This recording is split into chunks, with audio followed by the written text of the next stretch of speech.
चुनाव की तारीखें नजदीक आते ही सियासत भी अब तेज हो गई है। सबसे हॉट सीट कही जाने वाली कानपुर लोकसभा।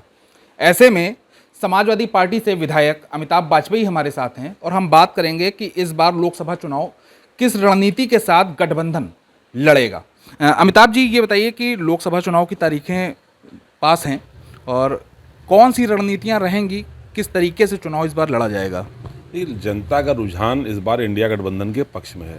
बहुत सारे वो लोग जो सरकार से जिनकी अपेक्षाएं पूरी नहीं हो पाई, ख़ास तौर पे जो युवा वर्ग है, नौजवान है, जो बेरोजगारी की मार से पीड़ित है, जो लगातार पेपर लीक होने की घटनाओं से परेशान है, वो छोटा व्यापारी जो छापेमारी और जीएसटी और सब बंधनों से मुक्त होना चाहता है, वो किसान जो एमएसपी मांग रहा था उसको नहीं मिल पाई, वो महिलाएं जो महंगाई की मार से ग्रसित हैं, जो सस्ता सिलेंडर ढूंढ रही थी नहीं मिल पाया। ये सारे लोग अपने आप सरकार के खिलाफ मन बना चुके हैं वोट करने का। इसलिए इंडिया गठबंधन को जहाँ भी हम लोग जा रहे हैं, लोगों से बात कर रहे हैं, तो उम्मीद से अधिक समर्थन हम लोगों को दिखाई पड़ रहा है। बड़ी संख्या में ऐसे लोग हैं जो सरकार से ग्रसित हैं, कहीं कहीं दबाव की वजह से आवाज़ नहीं उठा पा रहे, पर जैसे चुनाव नज़दीक आ रहा है वो लोग खुल के सामने आ रहे हैं और सरकार को बदलने के लिए आतुर दिखाई पड़ रहे हैं। अच्छा, चुनाव की तारीखें जैसे ही तय हो गई हैं, आचार संहिता भी लग गई है, सरकार की जो शक्तियां हैं वो शून्य हो गई हैं। ऐसे में भी अभी भी विपक्ष ये बात कह रहा है कि सरकार सरकारी मशीनरियों का, तंत्र का, व्यवस्थाओं का दुरुपयोग करके विपक्ष को खत्म करना चाहता है। क्या लगता है? इस सरकार की शक्तियाँ शून्य हो गई, ये कहना ठीक नहीं है। आचार संहिता तो एक आदर्श आचार संहिता है जो कि आदर्श व्यवस्था में पालन करी जानी चाहिए, पर कहाँ आदर्श हैं, कहाँ आदर्श हैं बताइए। कांग्रेस पार्टी का खाता सीज कर रहे हैं, कांग्रेस पार्टी चुनाव के समय में लाइबिलिटी निकाल रहे हैं, अरविंद केजरीवाल जो एक निर्वाचित मुख्यमंत्री हैं उनको जेल में डाल दिया गया है। तो ऐसे में कहाँ आदर्श है?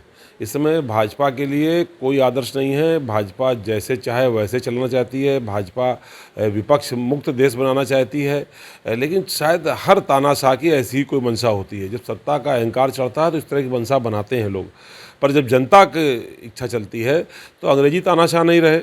तो ये तो छोटे तानाशाह हैं, 10 ही साल राज किया है, जिन्होंने लंबे समय तक राज किया वो छोड़ के चले गए थे। तो जब जनता ने मन बना लिया तो ठीक है कि एक तरफ ये सरकार अपनी तानाशाही पर है, वो एजेंसियों को दुरुपयोग करके विपक्ष को डराना चाहती है, दबाना चाहती है, लेकिन जनता की मर्जी के आगे कुछ नहीं चलती। हम लोग भरोसा है कि जनता जब निकल खड़ी होगी तो सरकार की सारी जो ये अवैध शक्तियाँ हैं ये सारी अपने आप धीमी पड़ जाएंगी।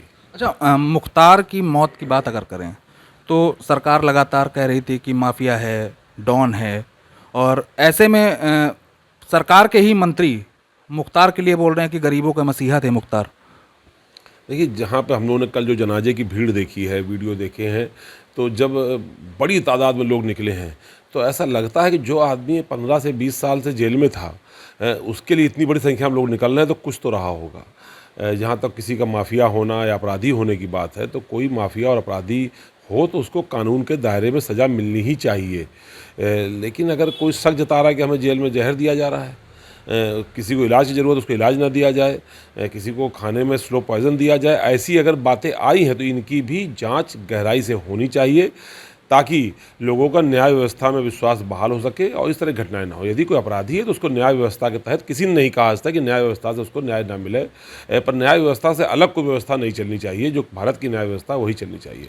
और जो लाखों की तादाद में लोगों को हम लोगों ने देखा है, तो हम लोग राजनीतिक लोग हैं, हम सोचते हैं यदि हम लोग भी कभी ना कभी मरेंगे, पर इतनी बड़ी तादाद नहीं इकट्ठी होगी। हम लोग पीछे इतना जीवन करने के बाद भी, तो अगर इतनी बड़ी तादाद में लोग इकट्ठा हुए हैं तो इस सचमुच इसको गहराई से जांचना चाहिए। क्या वो किस प्रकार के अपराधी थे या नहीं थे, वो विषय की गहराई में नहीं जाएंगे, पर लोगों का समर्थन उनके साथ था, ये तो दिखाई पड़ गया है। अच्छा, ओम प्रकाश राजभर बोल रहे हैं कि मसीहा थे गरीबों के मुख्तार अंसारी, और सरकार लगातार तंज कस रही है।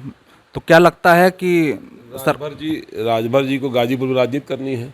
उन्होंने देख लिया कि जिन लोगों ने उनको जिताया था वो सारे लोग कल उनके खिलाफ खड़े थे, संभवतः वो भयभीत हो गए होंगे अपनी सीटों को लेके। अभी चुनाव सर पर है, तो ओम प्रकाश राजभर जी वैसे भी बहुत जल्दी अल्टी पल्टी मारा करते हैं, कुलाटीबाज नेता हैं, तो हो सकता है उनको दिखा पड़ा हो जन समर्थन मेरे खिलाफ हो रहा है, इसलिए उन्होंने कोई ऐसी बात कह दी हो। लेकिन ओम प्रकाश राजभर कतई भरोसेमंद नेता नहीं, इतना हम लोग कह सकते हैं। क्या आपदा में अवसर वाली बात ओम प्रकाश राजभर निकाल रहे हैं? नहीं, डर भी होता है ना, एक जन समर्थन का डर है।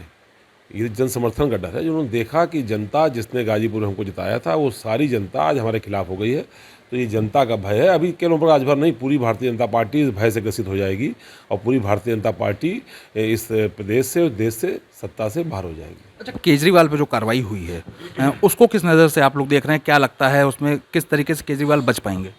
ये बच पाना और ना बच पाना महत्वपूर्ण है। अब तो पता नहीं ना किस पर बुलडोजर चल जाएगा, किसकी गाड़ी पलट जाएगी, किसको रास्ते में कोई शूट कर देगा, किसको जहर दे दिया जाएगा, ये तो पता नहीं ना आजकल। बच पाना तो ईश्वर के हाथ में है, वो तो हम लोग नहीं जानते कौन कैसे बचेगा कैसे नहीं बचेगा। लेकिन सरकार का जो रवैया है वो दिखाई पड़ रहा है, किस प्रकार चुनाव के ऐन पहले एक निर्वाचित मुख्यमंत्री को किसी के बयान के आधार पर, जिस बयान देने वाले का पैसा भारतीय जनता पार्टी के खाते में जमा हुआ है, उसके आधार पर जेल भेजा गया। निश्चित रूप से निरंकुश तानाशाह सरकार का रवैया है। और आज दिल्ली में बड़ी रैली है, हमें उम्मीद है इस रैली का संदेश पूरे देश में जाएगा और केजरीवाल जी के पक्ष में लोग खड़े होंगे। इस रैली को लेकर भी तमाम तंज बीजेपी कस रही है, कह रही भ्रष्टाचार बचाओ नहीं भ्रष्टाचार छुपाओ रैली है ये। तो जो मनी ट्रेल आम आदमी पार्टी ने जारी करी है, जिसमें ये बताया है कि पैसा भारतीय जनता पार्टी के खाते में गया, तो इसकी भी जांच करा ले। ऐसे बहुत सारे उदाहरण हैं जिसमें घोटालेबाज नेताओं के खिलाफ मुख्यमंत्री और प्रधानमंत्री बयान देते हैं और थोड़े दिन बाद वो भारतीय जनता पार्टी में शामिल होकर क्लीन हो जाते हैं। तो भारतीय जनता पार्टी को पहले अपने गिरेबान में झांक के देखना चाहिए। इलेक्टोरल बॉन्ड पर जो बातें सामने आई उस पर जनता को जवाब देना चाहिए। किससे पैसा लिया, क्यों पैसा लिया, पैसे के बदले में क्या उन लोगों की मदद करी गई जो खुद जिनके घर शीशे के होते हैं, कम से कम उनको ऐसी बातें नहीं करनी चाहिए। कानपुर के सपा विधायक इरफान सोलंकी को लेकर भी कई बातें सामने आ रही हैं, क्योंकि फैसला लगातार जो है वो टल रहा है, तारीखें मिल रही हैं। तो अब मैं यही कहूँगा कि भारतीय जनता पार्टी का डर है और न्यायपालिका में मेरा पर्सनल न्यायपालिका टिप्पणी नहीं कर सकते, लेकिन मुझे लगता है कि न्यायपालिका ने देखा होगा कि ये निर्दोष है और सरकार कहीं ना कहीं दबाव होगा शायद, तो इसलिए उसको टाला जा रहा है, तारीखें लगाई जा रही हैं। लेकिन हम लोग सब उम्मीद करते हैं कि जब भी फैसला आएगा इरफान सोलंकी निर्दोष थे और निर्दोष होकर के बरी होकर के बाहर आएंगे। कानपुर लोकसभा सीट की अगर हम बात करें तो एक ताज़ा वीडियो अभी हाल में ही सामने आया कि भारतीय जनता पार्टी ने जो प्रत्याशी रमेश अवस्थी को मैदान में उतारा, तो जो कार्यकर्ता थे भाजपा के वो अपने प्रत्याशी को पहचान ही नहीं पाए और किसी और का स्वागत कर दिया। तो क्या लग रहा है ऐसे में जीतना बीजेपी के लिए कितनी बड़ी चुनौती है? तो भारतीय जनता पार्टी को ऐसा लगता है कि मतदाता हमारा गुलाम है और जिसको हम टिकट दे देंगे उसको मतदाता जिता करके भेज देगा, उसका जनता के प्रति कोई कार्य रहा हो या ना रहा हो। भारतीय जनता पार्टी का मैंने जो अहंकार शब्द प्रयोग किया वही अहंकार बोलता है। उनको लगता है कि जो मेरा प्रत्याशी होगा वो जीत के आ जाएगा और जनता मेरी गुलाम है। लेकिन पहले आपने अंगूर खट्टे हैं शब्द सुना होगा, भारतीय जनता पार्टी को मालूम पड़ जाएगा इस बार कि आम भी खट्टे होते हैं और आम इतने खट्टे हैं कि ना वो काट के खा पाएंगे ना वो चूस के खा पाएंगे।